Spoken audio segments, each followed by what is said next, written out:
함께 기도하겠습니다.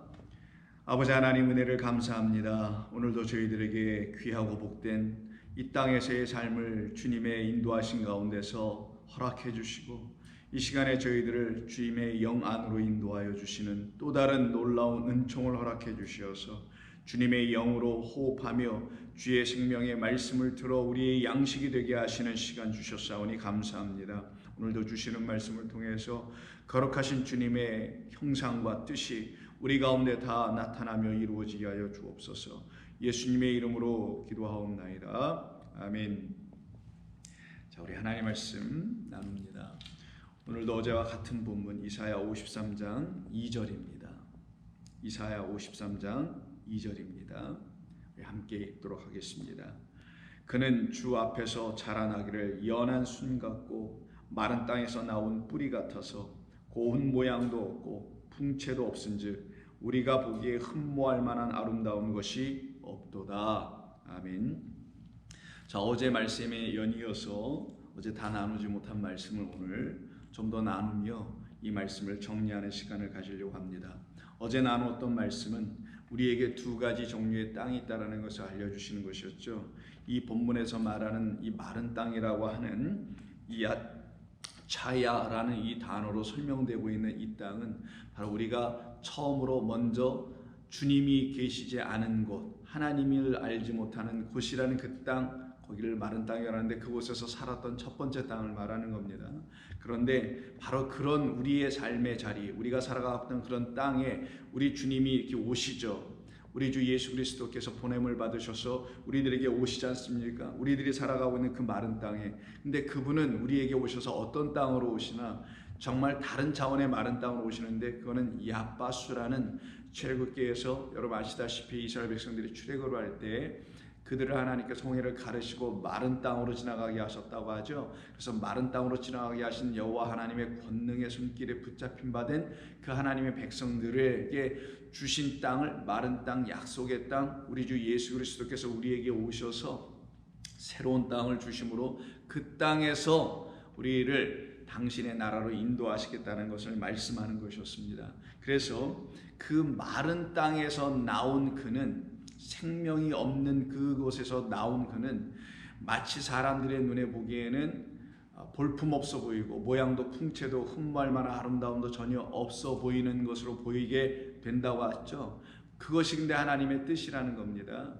우리에게 찾아오신 그리스도 예수는 우리에게 찾아오시기 이전에 우리가 잘못 알고 있었던 그리스도 예수, 영원하신 아버지 하나님 그 생명의 말씀을 바로 이와 같이 흠모할 만하지도 못해 모양도 없어 풍채도 없는 분으로 만나지 않았고, 어떤 분으로 처음에 만나냐면 화려하고 멋지고 겉으로 볼 땐 아름답고 능력 있어 보이고 권세와 권위가 있어 보이는 어떤 다른 차원의 그리스도, 다른 차원의 하나님, 다른 차원의 여호와 하나님으로 알게 됐던 것이 우리의 신앙의 시작점이었다라는 것입니다. 그런 우리에게 우리 주님이 오셔서 다른 땅, 즉 정말 생명의 물을 우리에게 주실 수 있는 그 마른 땅으로 오셔서 우리로 하여금 드디어 우리 주 예수 그리스도 곧 메시아가 누구이신지를 제대로 알아보게 만들어 버리신다라는 이야기를 담은 겁니다. 그를 이제는 누구로 보게 되냐? 정말 모양도 풍채도 아름다운 것이 전혀 흠모할 것이 그의 겉으로는 없는 것이나 그의 안으로는 있는 것이다라는 것을 알게 해주는 역사인 것입니다. 이것이 바로 우리 가운데 있어야 될 두 가지의 마른 땅입니다. 첫 번째 마른 땅은 우리에게 화려함을 주는 거예요. 이 세상이라는 곳에서는. 그런데 다시 우리에게 오신 그 마른 땅으로 오시는 야바수로 오시는 우리 주님으로 말미암아서는 그 겉으로 보이는 화려함이 아니라 안으로 보이는 아름다움을 우리에게 주셔서 그만이 우리에게로부터 존귀와 영광을 찬송을 받으실 우리의 생명의 주이심을 알게 하시겠다라는 것입니다. 그래서 우리 하나님께서 우리에게 주신 말씀이 바로 그런 겁니다. 창세기 2장에서 생명을 낼 수 없는 이 초목이 하나도 나오지 않는 그 땅에서 하나님께서 일을 시작하시는 이야기가 창세기 2장에 나온 창조의 이야기죠. 4절부터 보시면 이것이 천지가 하늘과 땅이 창조될 때에 하늘과 땅의 내력이니 여호와 하나님이 땅과 하늘을 만드시던 날에 여호와 하나님이 땅에 비를 내리지 아니하셨대요. 그러면 그 땅이 뭡니까? 오늘 본문에 있는 것처럼 마른 땅입니다. 차야라고 하는 그런 마른 땅인 것이죠. 비를 내리지 않아서 물을 머금지 못하고 있는 땅, 그리고 플러스 또 하나가 있는데, 그래서 그 땅을 갈 사람도 없었으므로 들에는 초목이 아직 없었고 밭에는 채소가 나지 아니하였다라는 거예요. 그러면 이걸 한번 다르게 한번 생각해 보죠. 여기에 만약에 비를 내리게 하시고 땅을 갈 사람이 있게 하시면 이 밭에서는 채소가 나겠죠. 그 채소를 누구로 먹게 하겠다는 거예요? 바로 저와 여러분이라는 하늘나라 백성들 사람들에게는 그 채소를 먹게 한다는 거예요. 그 채소는 그 하나님이 지으신 그 사람, 아직 그 사람은 없어요. 그 사람이 아직 여기 오지 않았습니다. 그런데 이 세상 그 사람이 와 있다라고 생각하여 헛된 마른 땅에서 살고 있으면서 겉의 영화를 누리고 있더라는 거예요. 그런데 하나님 말씀하십니다. 이 세상을 향하여 내가 보낼 그 사람이, 그 아담이, 그 그리스도가 너희들에게 지금 보내어지지 않았으니 그 땅을 갈 사람이 없다. 그래서 거기는 여전히 황무한 마른 땅이다라는 겁니다. 그곳에서 하나님께서 무엇부터 하십니까? 그 마른 땅으로부터 하나님께서 어떠한 한 존재를 일으켜 세웁니다. 그래서 뭐라고 하시면 여호와 하나님께서 땅의 흙으로 사람을 지으시고 생기를 그 코에 부어넣어 하나님의 생명이 되게 하시는 하나님의 창조의 이야기가 시작이 되죠. 그 창조의 이야기를 통하여 우리를 지어내신다는 이야기를 통하여 우리 하나님께서는 당신의 아들로, 그리스도로, 둘째 아담으로 우리를 하나님의 그 백성, 하나님의 그 아들로 만들어 가시겠다는 것을 설명하고 있는 겁니다. 그래서 그 땅으로부터, 땅의 흙으로부터 한 생명이 나오게 되네요. 바로 오늘 그 마른 땅으로부터, 여기 지금 마른 땅입니다. 그 마른 땅으로부터 누가 올라온다면서요? 누가 올라옵니까? 주 앞에서 자라난지라라고 하는, 주 앞에서 자라나면 그 마른 땅에서 새 순이 연한 순처럼 오고 뿌리가 생겨서 올라오는 한 나무의 이야기가 있었던 거잖아요. 마치 그와 똑같이 창세기 2장 7절에서 여호와 하나님이 땅의 흙으로 사람을 지으셨다는 이 말은 그 마른 땅에서부터 어떠한 한 존재를 일으켜 세워 올리시겠다는 겁니다. 그래서 그가 어떻게 해요? 바로 그 땅을 경작할 자가 되겠죠. 그럼 그 땅을 경작하려면 거기서 물이 나와야 되겠죠. 그래서 에덴 동산 중앙에서 10절에 보시면 강이 에덴에서 흘러나와 동산을 적시고 거기서부터 갈라져 네 근원이 되어 세상으로 뻗어나가죠. 그때 그 하나님이 지으신 땅으로부터 올라온 자, 그 마른 땅에서 새순처럼 뿌리가 되어 올라온 자, 그를 갖다 아담이라는데 그를 갖다가 이 동산에 갖다 둡니다. 15절 보니까 여호와 하나님 그 사람을 이끌어 에덴 동산에 두어 그것을 경작하고 지키게 하셨다라고 하십니다. 그럼 이 에덴 동산에 하나님께서 지키게 하시며 경작하게 하시는, 섬기게 한다는 뜻이라고 했죠. 그 아담을 세우신 목적은 바로 에덴 동산에서 흘러나와야 할 그 물을, 흘러나오는 그 물을 온 세상이라는 이 마른 땅들에게 보내게 하는 역할, 그것이 바로 땅을 기경하는 자의 일이니까. 땅이 있는데 물이 없으면 갈아서 뭐 할 거예요? 땅을 경작하다. 땅이라는 건 우리를 말합니다. 씨뿌림을 당해야 될 우리를 땅이라고 하는 거고 그 대상을 우리라고 하는 거예요. 그 땅을 경작하려면 여기에 밭만 갈아서 되지는 않거든요. 밭만 갈아서 씨를 뿌려서는 안 됩니다. 물이 흘러 들어와야 돼요. 자, 하나님의 말씀이라는 원형 그 씨가 있는데 이 씨가, 이 율법이라는 말씀이, 율법 말씀 자체로는 이것이 우리에게 생명을 주는 말씀인지를 알아듣지 못하고 있는 우리에게 뭐를 부어주시는 거냐?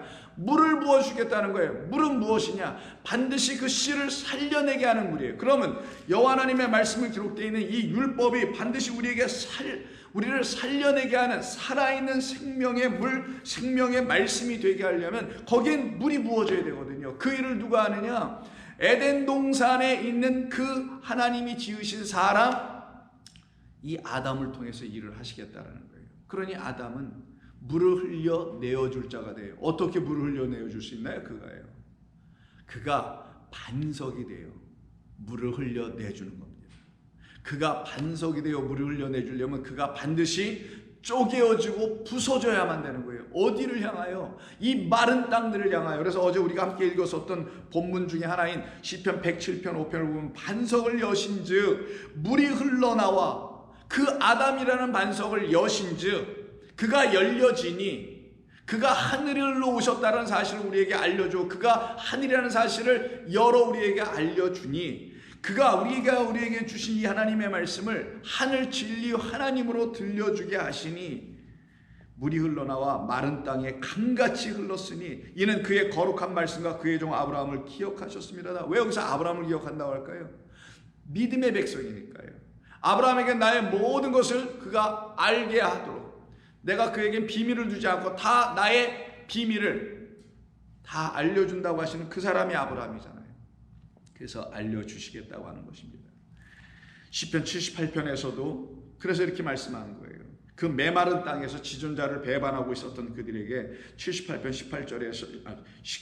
20절에서 보라 그가 반석을 쳐서 물을 내시니 시내가 넘쳤다. 그 일은 이런 것이다. 그가 위의 궁창을 명령하시며라는 23절로 연결되는 거예요. 위에 궁창을 명령하시며 궁창은 하늘이라 그랬죠. 하늘은 예수 그리스도를 말합니다. 자, 그 하늘 문을 여시고 그 예수를 여시고 누구를 주시는 거예요? 그리스도라는 진리의 참된 말씀을 우리에게 주시는 것. 그것을 우리가 받으면 하늘의 양식 만나를 받은 것이다. 그래서 그들에게 만나를 비같이 내려 먹이시며 하늘 양식을 그들에게 주셨다라는 말씀이 우리에게 전해지는 겁니다. 그러니 이 말씀대로 그 아담이 에덴 동산에서 우리에게 물을 내주기 위해서는 이 마른 땅이라는 곳에 물을 내주기 위해서는 그가 어떻게 된다는 거예요? 반석이 되어 우리 가운데 오시는데 어떤 모양으로 오신다고 해요? 깨어지는 모습. 그 반석을 쳐서 거기서 물을 내줘야 되는 모습. 이것이 바로 우리 주님의 십자가 사건이라는 겁니다. 그것이 바로 골고다에서 그를 세워 올려버린 것이죠. 나무 위에 달린 자, 나무 위에 세워버렸다라는 거예요. 그것을 놓고 오늘 본문은 53장 2절에서 그는 주 앞에서 자라나기를 연한 순 같고 마른 땅에서 나온 뿌리 같다라고 한 겁니다. 마른 땅에서 나온 그 아담 창세기 2장 7절에 있는 그 아담이고 바로 주 앞에서 자라난 아담이라는 거예요. 그럼 여기 자라났다고 표현했는데 이게 만약에 이게 본문에서 식물을 놓고 나무를 놓고 비유를 설명하다 보니까 이걸 번역하시는 분들이 자라난다라고 해서 의역을 했습니다만은 여러분 아시다시피 이건 표적이고 비유예요. 근데 이건 누구를 가리키는 겁니까? 당신의 아들로 오실 우리에게 오실 그리스도 예수님을 말하는 거란 말이에요. 그러면 그분은 자라나는 분이 아니에요. 그분은 하나님인데 뭘 자라나시겠어요? 그분은 우리에게 주어질 분이에요. 어디에? 십자가에, 골고다에. 어떻게? 하나님께 드릴 무엇으로? 제물, 세상 죄를 지고 가는 그 어린 양으로 보내심을 받은 거란 말이에요. 그래서 그는 주 앞에서 어떻게 되겠어요? 여호와 하나님 앞에서. 왜? 여호와 하나님께 드려질 흠없고 점없는 우리의 모든 죄를 영단번에 지고 끝내실 분이니까, 완성하실 분이니까 우리가 갖고 있는 율법, 죄와 사망으로만 읽을 수밖에 없는 그 법을 당신께서 생명, 물피 성령을 우리에게 십자가에서 부어주심으로 말미암아 하늘의 진리의 말씀으로 다시 들어 우리에게 진짜 생명을 주시려고 하시는 일이었기 때문에, 그래서 이 주 앞에서 자라난다는 이 말은 자라나는 게 아니에요. 이거를 알라라고 하는데 이 알라는 올라가다, rise up, 아니면은 제물로 드리다예요. 제물로 드리면 어떻게 합니까? 다 태워서 번제 같은 거는 다 올려보내죠. 이게 바로 제사 용어입니다.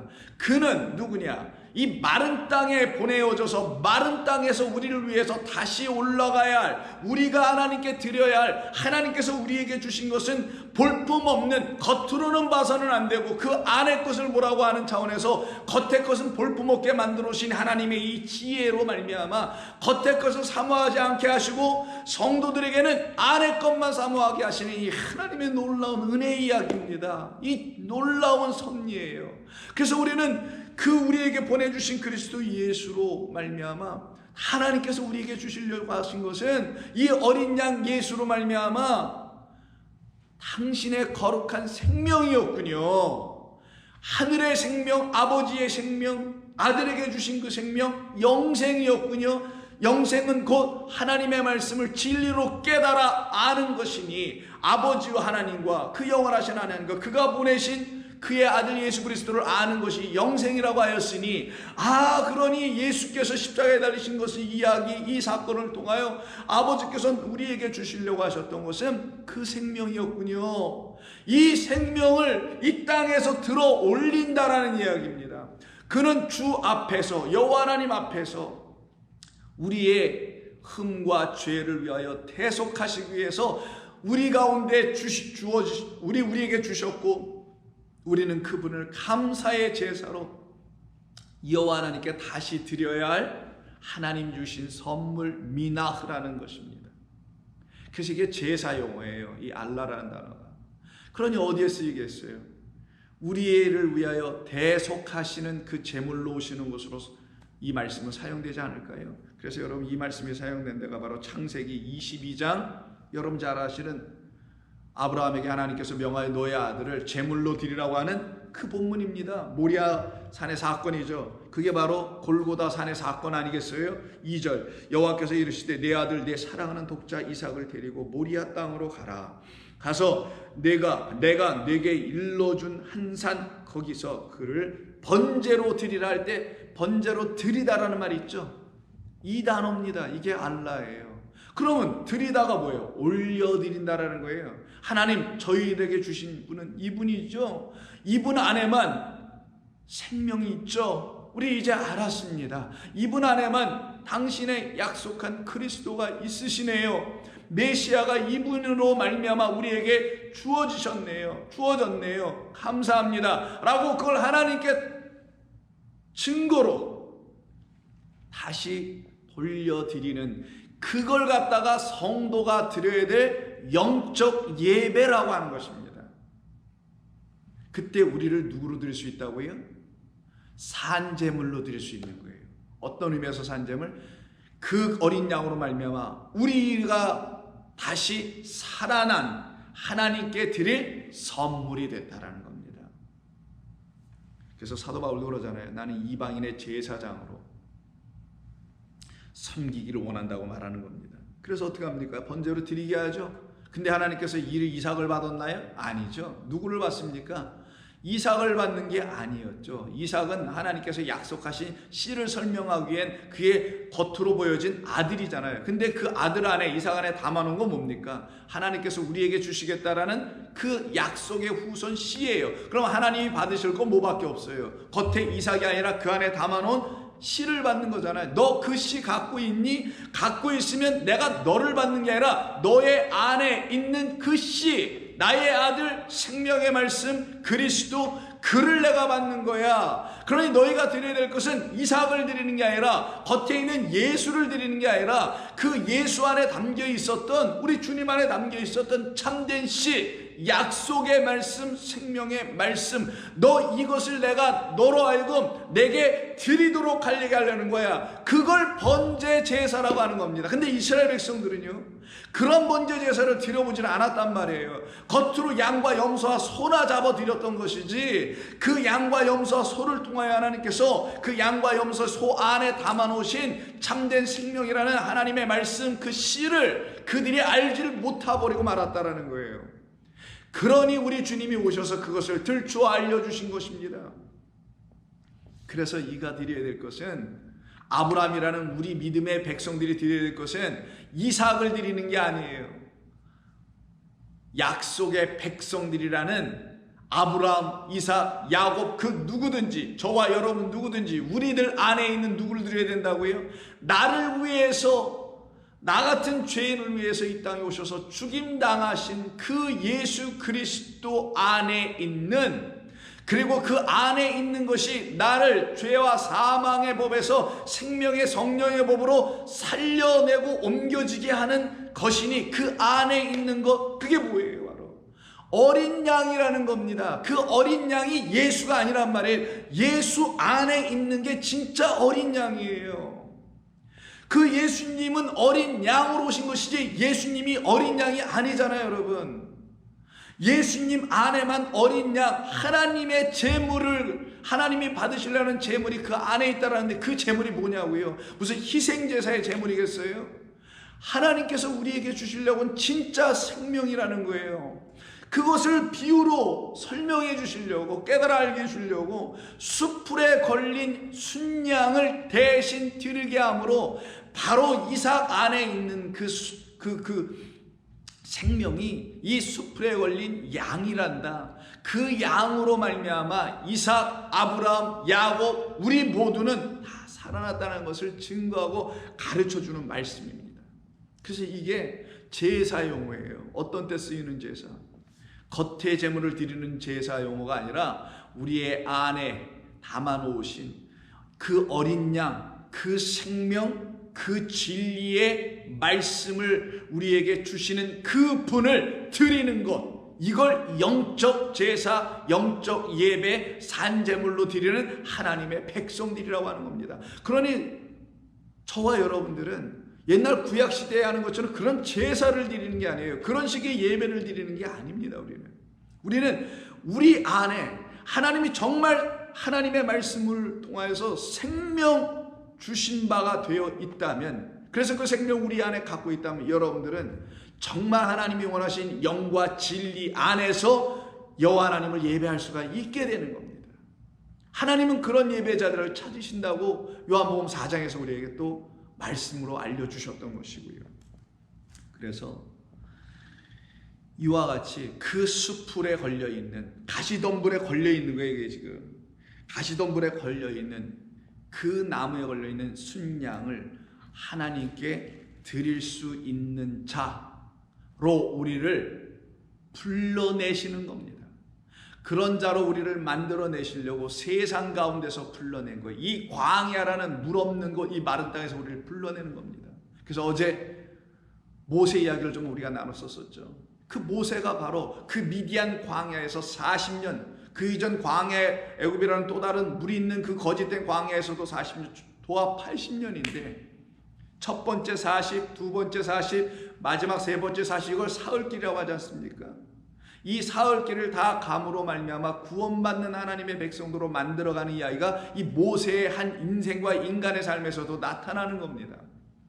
그때 모세가 지난 40년 동안 한 번도 보지 못했던, 도합 80년 동안 한 번도 보지 못했던, 그러나 수없이 보았던 그 가시덤불, 수없이 보았던 그 가시떨기 나무에 특별히 오늘은 그의 눈에 다른 나무가 하나 더 보이네요.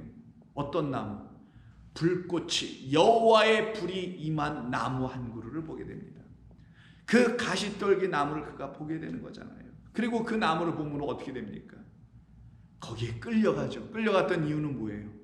그 나무가 신기해서요? 이상해서요? 과학적으로 저게 불이 붙었는데 왜 연기는 나지 않고 다 타버리고 재가 되지 않나? 너무 이상해서요? 그래서 찾아간 겁니까? 아닙니다. 그를 이끄는 이유가 있어요. 그 나무가. 왜냐하면 오늘 본문 53장, 이사야 53장 2절에서 말하는 것처럼 그 겉으로 보여진, 우리가 정말 봐야 할 그리스도 예수는 겉으로 볼 때는 볼 것이 하나도 없는 흠모할 만한 아름다움이 없다고 되어 있습니다. 흠모할 만한 아름다움이 없는 그 나무 위에 흠모할 만한 아름다움이 여호와의 불로 딱 들어오게 되니 그때 모세의 눈에 드디어 그것이 아름다움으로 보였다라는 거예요. 그래서 2절 이하를 보시면 여호와의 사자가 떨게나무 가운데로부터 나오는 불꽃 안에서 그에게 나타나시니라. 그가 보니 떨게나무에 풀이 붙었으나 그 떨게나무가 사라지지 타들어가지 아니하는지라. 이에 모세가 이르되 내가 돌이켜 가서 이 큰 광경을 보리라. 이 큰 광경이라, 이 큰, 오늘 본문에 있는 아름다움이니까 이게 바로 마르에라는 단어예요. 마르에는 모리아산의 사건에 있어서는 보다, 여호와 이레레라는 단어를 만들어내는 그 보다에서 나오는 거예요. 하나님이 보여주신 아름다움을 드디어 모세가 보았다라는 거예요. 어떻게? 보여지는 볼품없는 그 나무 위에 불꽃이라는 여호와가 강림하시니 그것이 뭐로 보이더라? 아름다움으로 보이더라. 우리가 예수님을 어떻게 봐야 아름다움으로 그가 나를 정말 구원하신 구세주, 말 그대로 그리스도 메시아가 될 수 있는 거냐? 그 위에 하나님의 진리의 성령이 부음받은 그분으로 볼 때만 가능하다는 거예요. 이 말이 무슨 뜻이냐면, 우리가 하나님의 말씀, 이 말씀을 읽을 때 이 말씀이 여호와의 영이 부음받은 말씀, 하나님의 성령이 부음받은 말씀, 여호와의 기름이 부음받은 말씀으로 이 말씀이 우리 가운데 들어올 때야 비로소 이 말씀이 가시덤불로만 보이지 않고 가시떨기나무로 보이지 않고 어떤 나무로 보이냐? 비로소 이 나무가 아름다운 나무로 보이듯이 비로소 이 하나님의 말씀으로 기록된 율법이 아름다운 생명의 말씀으로 여러분에게 보여지고 들려지게 될 거라는 것을 말하는 겁니다. 그래서 우리 예수님께서 당신이 율법으로 오셨다는 걸 말씀하셨던 거예요. 내가 여호와 하나님의 겉에 보이는 말로 온 것이다. 그러나 너희는 그 겉에 있는 말을 사모하지 말고 내가 너희에게 물을 부어 생명을 부어 진리의 영을 부어 여호와의 그 불로 내가 온 것이니 그 물을 너희들에게 부어 다시 너희들로 하여금 눈을 떠 하나님의 말씀을 읽게 하는 그 능력이 너희들에게 임할 때, 권능이 임할 때 비로소 우리들은 하나님의 말씀을 진리로 감당할 수가 있게 된다는 것을 말합니다. 이게 바로 큰 광경이라는 단어로 이게 번역한 거예요. 아름다움을 본 겁니다. 그러니 그가 그곳으로 끌려갈 수밖에 없죠. 그 아름다움에 끌려갑니다. 여러분, 아름답고 예쁘고 좋은 걸 그렇게 가까이 가서 보게 되는 거잖아요. 그래서 아름다움에 끌려가요. 성도에게 아름다움, 우리를 끌고 가는, 우리를 끌어당기는 아름다움은 역사적 예수님이 아니에요. 그 안에 계신 어린 양, 생명 부으심, 진리의 영, 성령이십니다.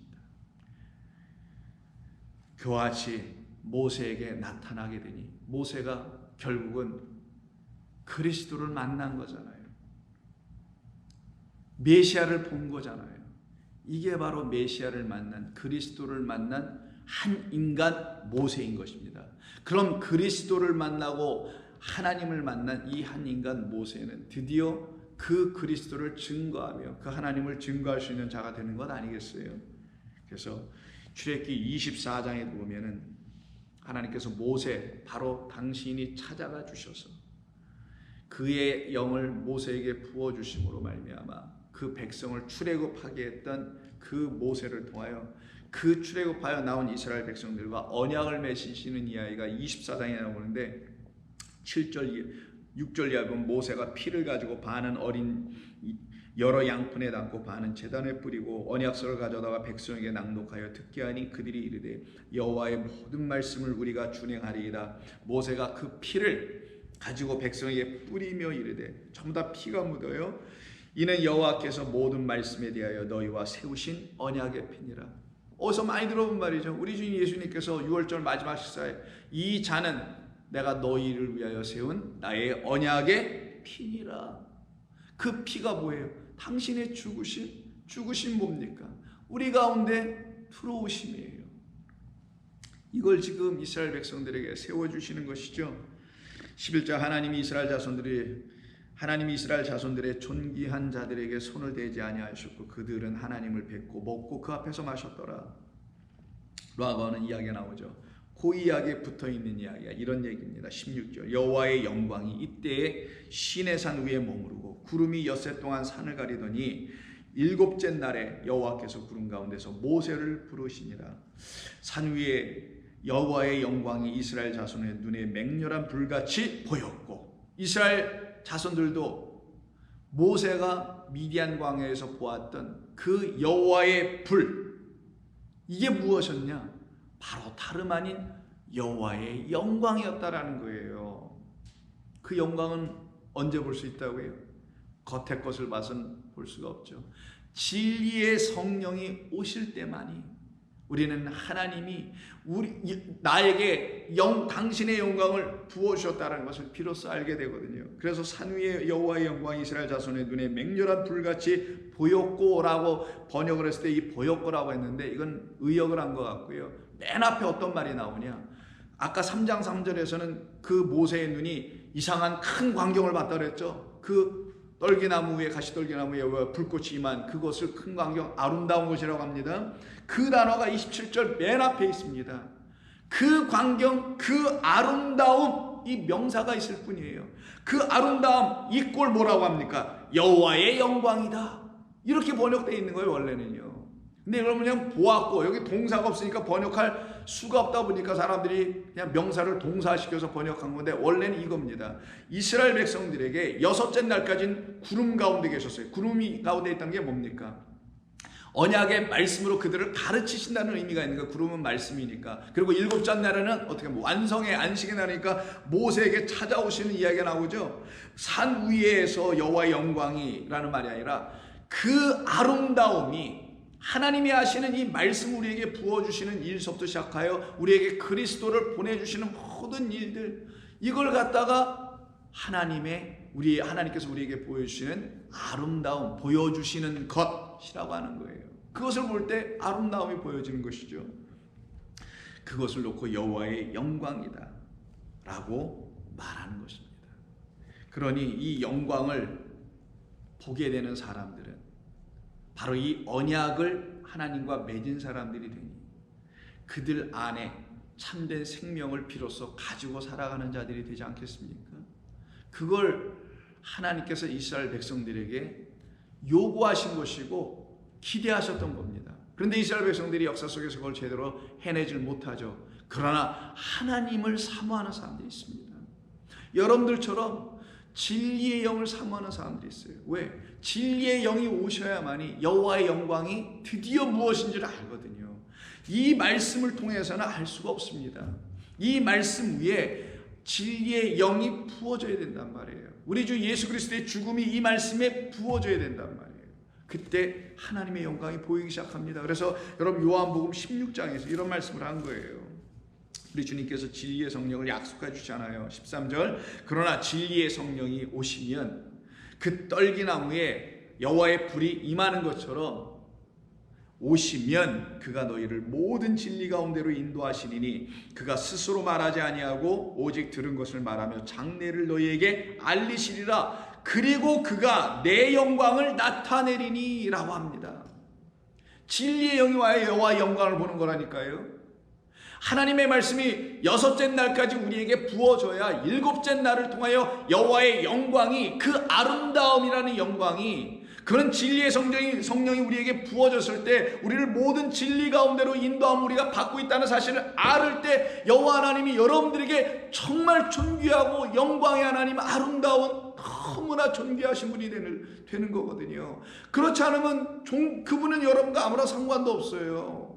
존귀는 또 안 될 것이고 아름답게 보이지도 않을 것입니다. 그래서 그가 내 영광을 나타내리니 내 것을 가지고, 이 성경을 가지고 너희에게 알리시겠습니다. 무릇 아버지께 있는 것은 다 내 것이라. 그러므로 내가 말하기를 그가 내 것을 가지고 너희에게 알리시리라. 알려주시면은 우리는 그분을 만나게 되고요, 정말로 보게 되는 거예요. 그래서 조금 있으면 너희가 나를 보지 못하겠고 또 조금 있으면 나를 보게 될 것이라. 이렇게 보는 자들은 이 땅에 구약시대나 신약시대에 있어야 될 거 아니겠어요. 모세만 있는 게 되는 게 아니라 이스라엘 백성들에게 이렇게 임하는 것처럼 우리라는 모든 이 땅의 어떤 존재들 가운데는 이런 자들이 나와야 될 거 아니겠냐고요. 그래서 다니엘서에서 보시면은요, 그 아름다움을 갖고 살아가는 다니엘과 그 세 친구의 이야기가 나오는 겁니다. 이 하나님의 영광을 보고 이 하나님께서 부어주신 아름다움을 가지고 살아가는 성도들에 대한 이야기. 그들은 어디에서요? 그 바사 제국이라는, 요즘 말로 페르시아죠. 그 바사 제국, 페르시아 제국, 그 마른 땅, 생명을 주지 못하는, 겉의 것으로 화려하게 거짓된 생명을 주고 있는, 우상으로 섬기고 있는 그 세상 한복판에서 살아가고 있는 하나님의 백성 네 사람에 대한 이야기를 기록하고 있는 것이 다니엘이죠. 소위 다니엘과 그의 친구, 세 친구에 대한 이야기 아닙니까? 그들은 어땠는가? 아름다웠습니다. 왜 아름다워요? 그들 안에 참된 아름다움이신 그 마른 땅에서 살아 하나님께 올려진 그 제물, 어린 양, 메시아, 약속의 후손이 그들 안에 있었기 때문에 그들은 하나님 보시기에 아름다웠던 겁니다.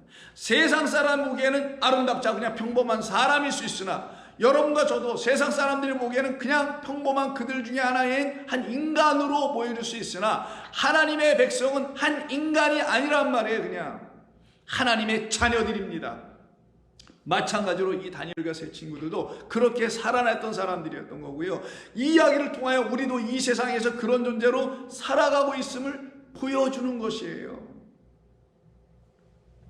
그래서 4절에 보면은 1절 이하에 쭉 보시면은 그 페르시아 제국의 왕이 환관장을 통하여 유다 땅에서 잡혀온 자들의 2세 3세들 중에서 용모가 준수하고 똑똑해 보이고 귀족 중에서 좀 사람 좀 찾아내서 내 옆에 갔다가 나를 보좌하도록 한번 해보라 라는 그런 차원의 이야기가 4절입니다. 곧 흠이 없고 용모가 아름다우며, 이때 용모 겉에 보이는 것이 아름다우며, 이들은 항상 그런 것만 찾는다니까요. 세상은 여러분 그런 사람들만 찾잖아요. 잘생기고 인격 좋고 능력 있고 학력 있고 그 다음에 백그라운드 좋고 뭐 이런 등등, 이것을 찾는 것과 똑같이 겉의 용모를 보고 안에 있는 걸 보지 못하는 자들이니, 이 세상은 겉의 용모를 보고 아름다우며 모든 지혜를 통찰하며 지식에 통달하며 학문에 익숙하며 왕궁에 설만한 소녀를 데려오게 하라고 했던 거예요. 왜냐하면 세상은 그런 인재들을 등용시키고 기용하려고 할 테니까. 그러나 하나님의 나라는, 세상이 아닌 하나님의 나라는 어떤 자들의 나라예요? 그들 안에 그리스도가 그들을 살려내므로 그 아름다운 것, 능력과 권능을 이 안에 갖고 있는 사람들이죠. 그래서 이게 대조가 되고 있는 상황이에요. 그리고는 갈대아인들의 학문과 언어를 가르치게 합니다. 또 왕이 지정하여 그들에게 왕의 음식과 그가 마시는 포도주와 날마다 쓸 것을 그들에게 주어 3년을 먹이게 하고 잘 훈련시킵니다. 그래서 나중에 왕 앞에 서서 왕이 부리는 종들로 삼기 위한, 세상의 종들로 삼기 위함이었죠. 그때 여기에 발탁돼 나온 네 사람의 이야기가 있습니다. 그들 가운데는 유다의 자손, 유다 자손입니다. 다니엘, 하나냐, 미사엘, 아사랴, 네 친구에 대한 얘기가 나옵니다. 이 네 사람, 이들은 전부 다 히브리 사람들입니다. 그런데 이들의 이름을 전부 다 고쳐버리는 환관장이 뭐라고 고치냐? 다니엘은 벨드사살, 하나냐는 사드락, 미사엘은 메사, 아사랴는 아벳느고. 그래서 여러분도 잘 아시는 것은 사드락과 메삭과 아벳느고로 잘 아시잖아요. 근데 그들의 본래 이름은 다니엘은 그냥 안 바뀌었습니다. 다니엘 히브리 말로 그냥 다니엘을 썼어요. 근데 사드락이라는 말은 하나냐고, 메삭이라는 말은 미사엘이었고, 아벳느고는 아사랴가 본래의 말이었던 거예요. 이게 무슨 말이겠어요? 이 세상은 자기들이 갖고 있는 말로 하나님의 백성들이라는 우리들을 거짓되게 계속 바꿔가고 있다는 거예요. 특별히 여기에 나와 있는 이들에게 새롭게 준, 이 환관장에 준 이름들은 전부 다 페르시아 제국이 사용하고 있었던, 그들이 믿고 숭배하고 있는 그들의 신들의 이름을 따서 만들고 있는 것입니다. 그러나 그들이 아무리 그런 이름을 겉으로 갖는다 할지라도 그들 안에는 누가 계세요? 여호와 하나님이 계시죠. 진리가 있죠. 생명이 있죠. 그래서 그들의 본래의 자기들의 정체성은 빼앗기지 않았던 겁니다. 그리스도인의 정체성, 하나님의 자녀의 정체성인 다니엘과 하나냐와 미사엘과 아사랴는 그대로 그들 안에 있었던 거예요. 여러분과 저도 마찬가지입니다. 하나님께서 주신 새 이름 나사렛 예수 그리스도라는 그 이름을 우리는 우리 안에 갖고 있잖아요.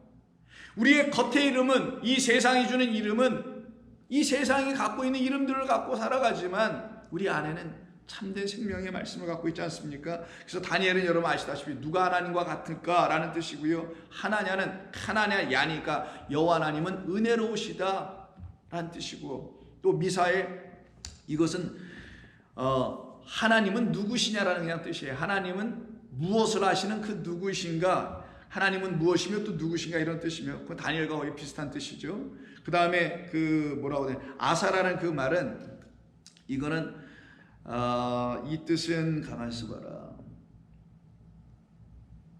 하나님께서 도우신다는 뜻입니다.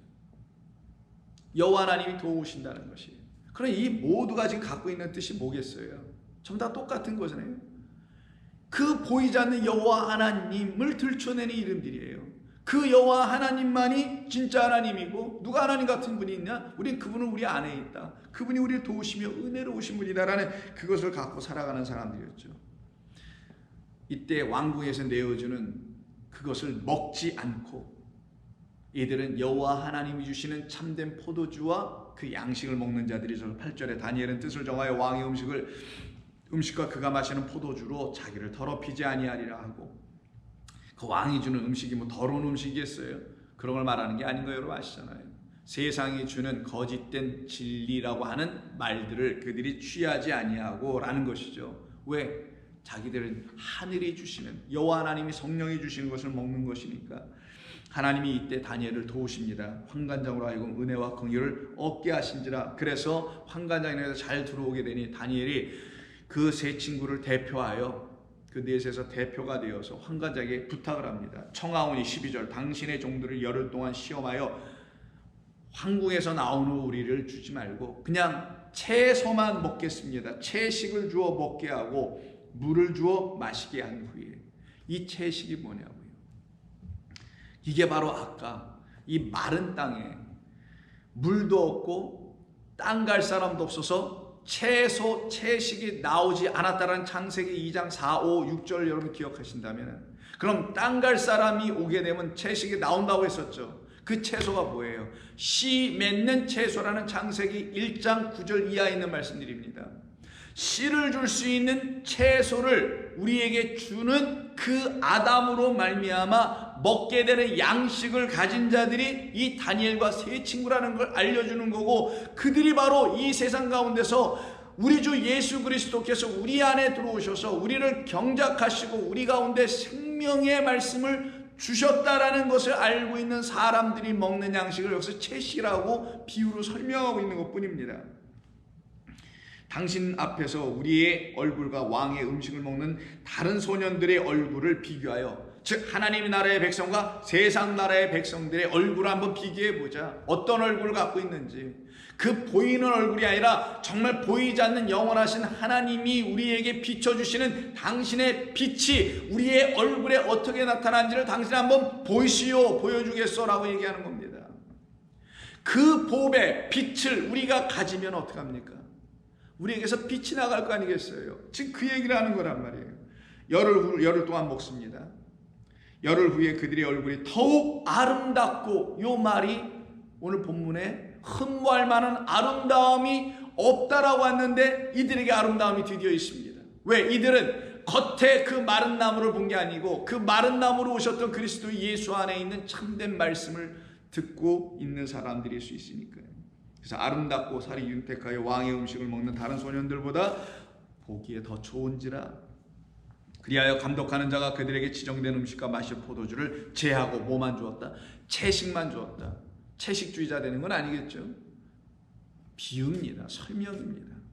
이들에게는 하나님께서만 공급해 주시는 하늘의 양식을 먹는 자들이 되었다. 그래서 이들이 세상을 이기는 자들이 되는 겁니다. 내가 이겼으니 너희도 이기리라. 그래서 이들이 이기는 거예요. 다니엘도 이깁니다. 사자고 해서. 다니엘의 세 친구는 불구덩이에 들어가서 살아납니다. 이 모두가 다 어떤 일이에요?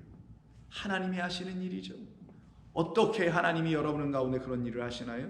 여러분들에게 어떻게 하나님의 승리가 일어나게 하시나요? 여러분들이 어떻게 이 세상을 이기고 거짓을 이기고 승리해 나갈 수 있나요? 사탄을 이기고 어떻게 할 수 있나요? 여러분 안에 바로 이 양식이 있기 때문에 이기는 거란 말이에요. 있어야 이기는 거고. 그래서 이들은 그 하나님의 말씀을 가지고 하늘 아버지, 진짜 하나님의 말씀 율법을 깨달아 안 자들이라는 걸 알려주려고요.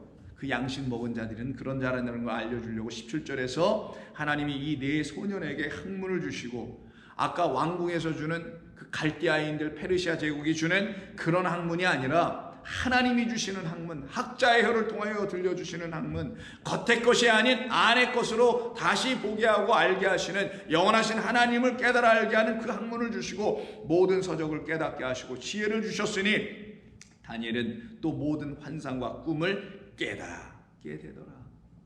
그러니 이 환상과 꿈을 깨닫게 되니 이들이 바로 하나님의 생명을 그 안으로 갖고 있는 자들이잖아요. 이들에게는 여호와 하나님이 보내신 그 예수 그리스도, 그 메시아를 이미 보게 되며 그 메시아만이 나를 살려낸 하나님의 영광이었으며 나를 살려낸 그분이니 나로 하여금, 살아난 나로 하여금 존귀와 영광과 찬송과 예배를 받으실 수밖에 없는 거 아닙니까?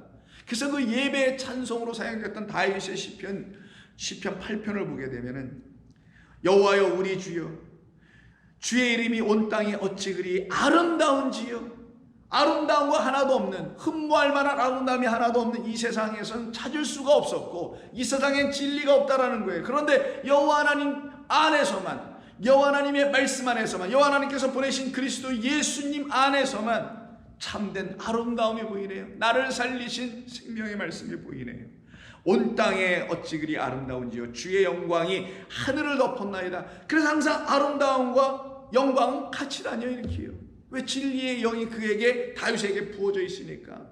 악한 영이, 악신이 부어진 사울과는 다르니까.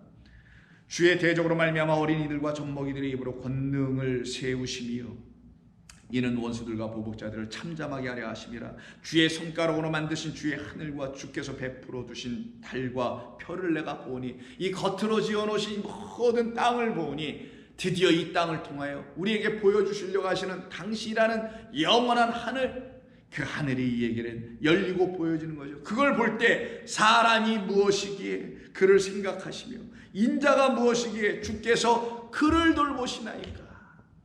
내가 도대체 뭐라고? 우리에게 보내시는 그를 돌보시나이까. 그가 누구겠어요? 우리 안에 세우신 생명의 아들, 그 생명나무를 돌보신다는 거예요.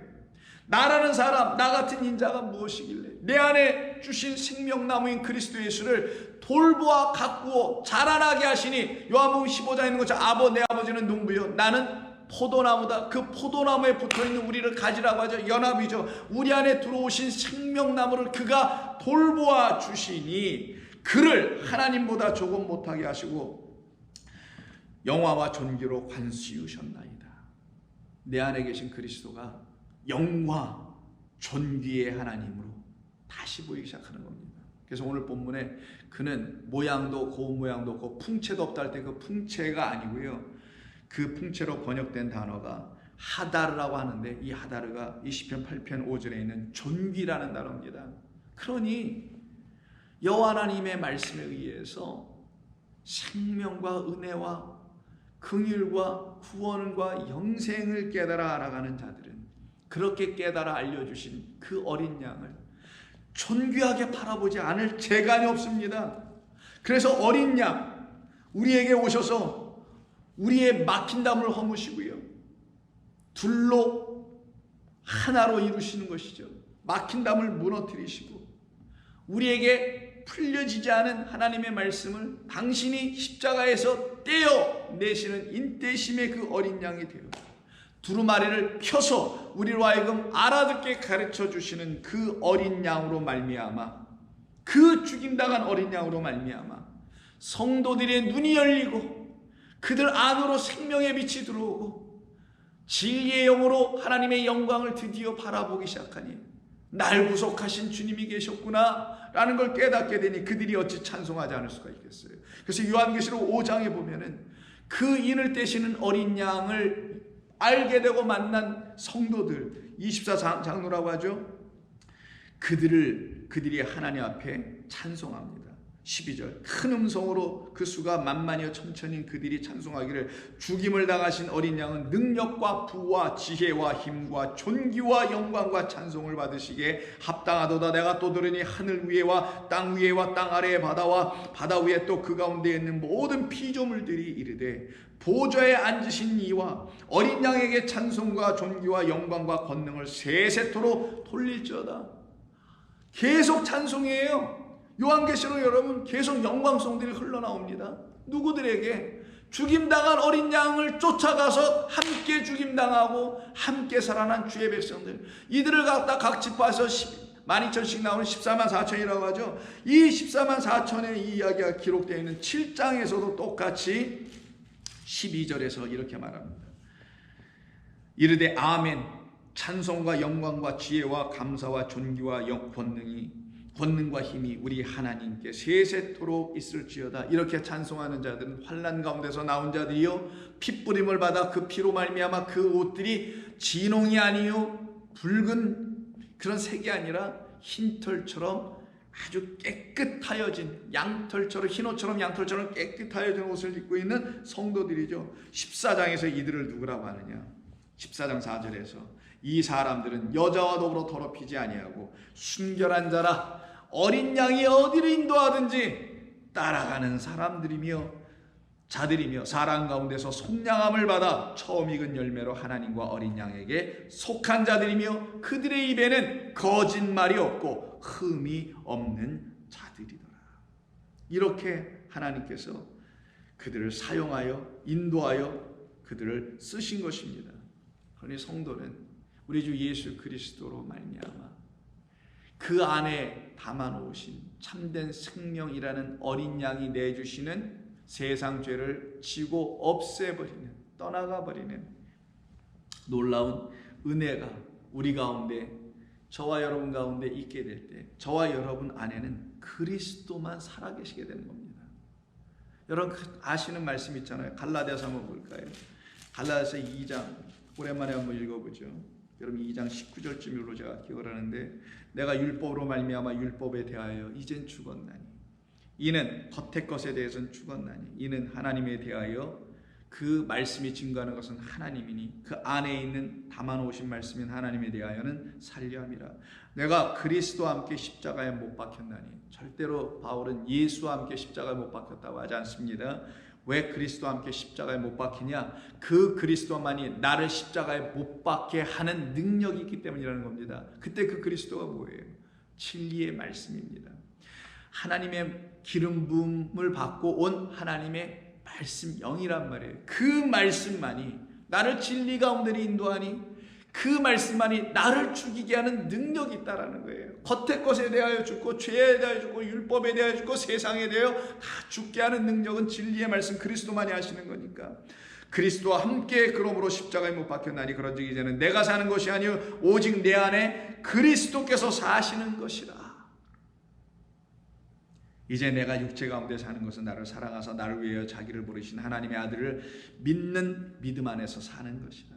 그래서 빌립보서에서 같은 바울은 1장 20절에서 나의 간절한 기대와 소망을 따라 아무 일에든지 부끄러워하지 아니하고 지금도 전과 같이 온전히 담대하여 살든지 죽든지 내 몸에서 그리스도 내가 그리스도로 사니까 그리스도가 내 안에서 사시니까 내 안에 계신 그리스도만 존귀하게 되게 하렵니다.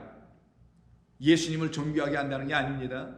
여러분 안에 있는 진리의 영 그 생명의 말씀 은혜의 말씀만이 존귀하게 되어 나타나기를 원한다. 나 바울도 나타나는 것이 아니에요. 예수가 나타나는 것도 아니에요.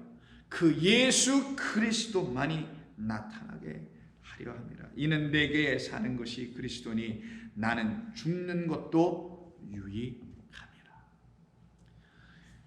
오늘 본문 53장 2절은 고난받는 종 메시아로 오신 우리 주 예수 그리스도가 누구이신지를 말씀하는 것이며 그 예수 그리스도를 만난 모든 성도들 안에 나타나고 이루어지는 일, 더 이상 겉의 것을 흠모하는 자들이 아니라 겉의 것은 흠모할 것이 하나도 없는 것이었구나. 정말 우리가 흠모해야 될 것은 그 겉의 것이 증거하고 있었던 그 예수님이 증거하고 있었던 율법이 증거하고 있었던 은혜의 복음이요 그리스도요 여호와 하나님이셨구나. 그 하나님을 만나는 모든 사람들에게는 그리스도 자기들 안에 계신 그 여호와 하나님 생명의 말씀이 날마다 존귀하게 되기 위하여 자기는 날마다 죽기를 원하는 그 온전한 죽음의 다나투스의 삶을 살아가는 자들이 되는 것입니다.